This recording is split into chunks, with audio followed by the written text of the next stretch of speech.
¿Por qué? ¿Por qué? No, no, no quiero más.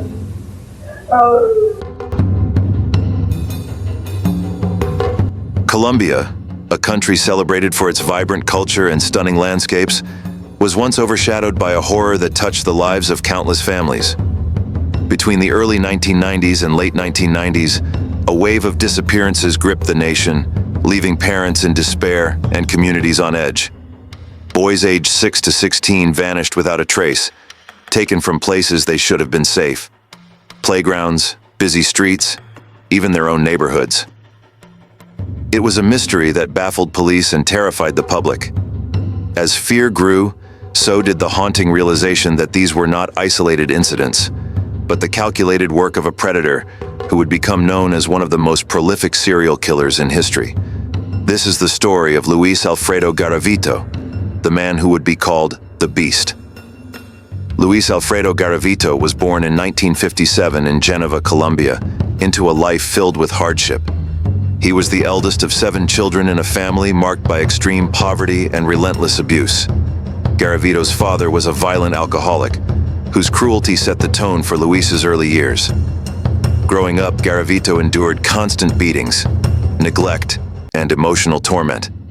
He was bullied at school and struggled to make friends, often feeling isolated and powerless.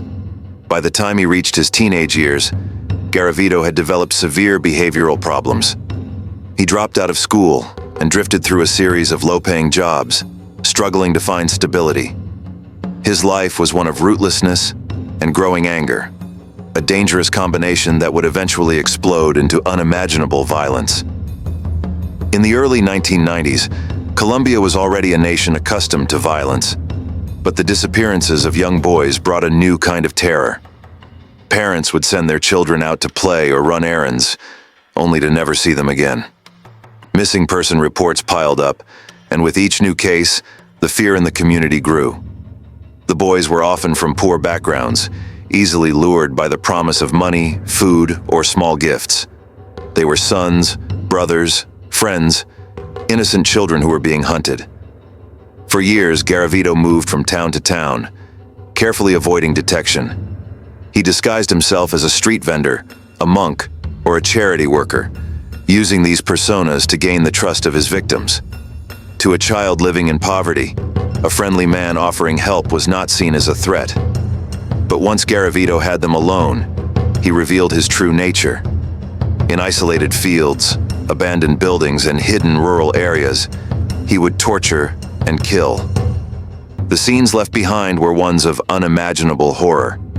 Bodies were discovered mutilated, showing signs of prolonged suffering.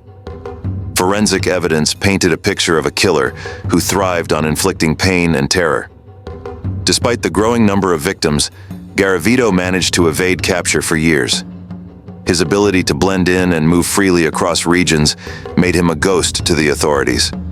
But the tide began to turn in 1999, when a small but significant clue was found at one of the crime scenes: a pair of broken glasses.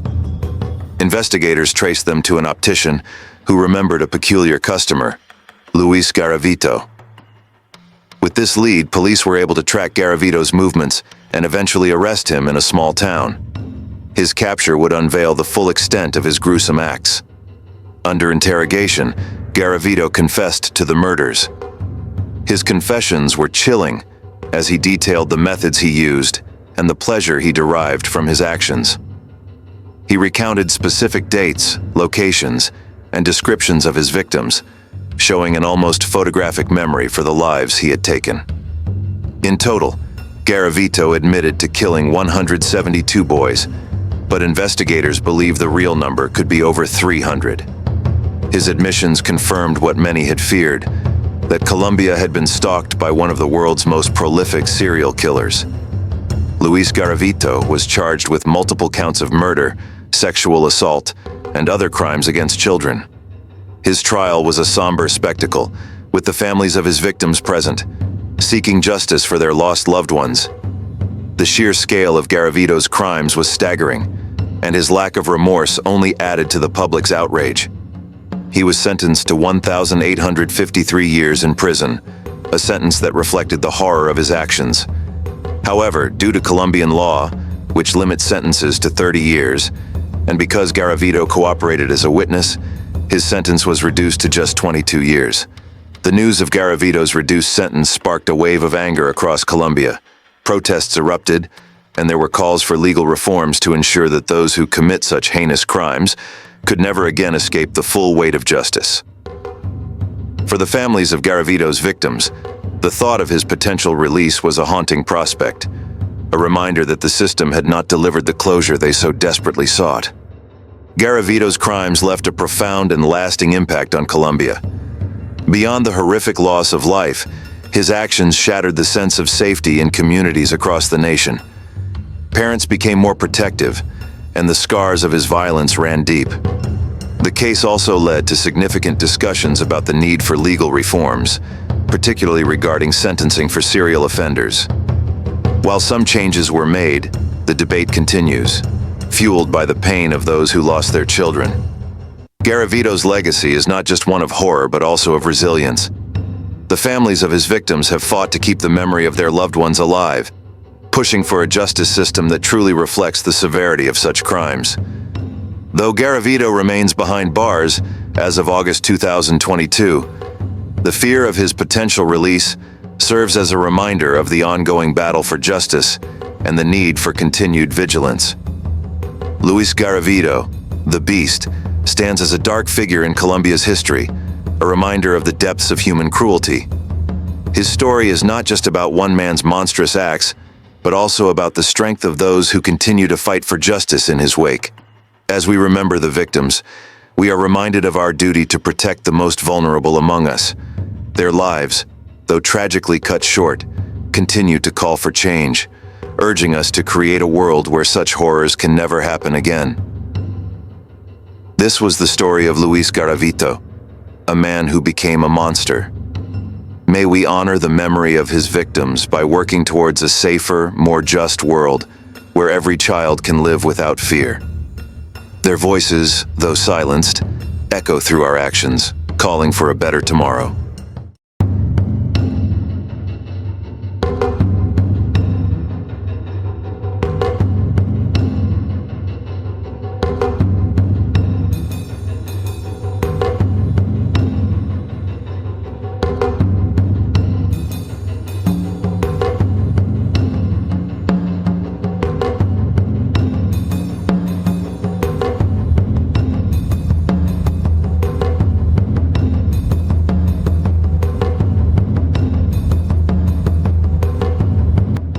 ¿Por qué?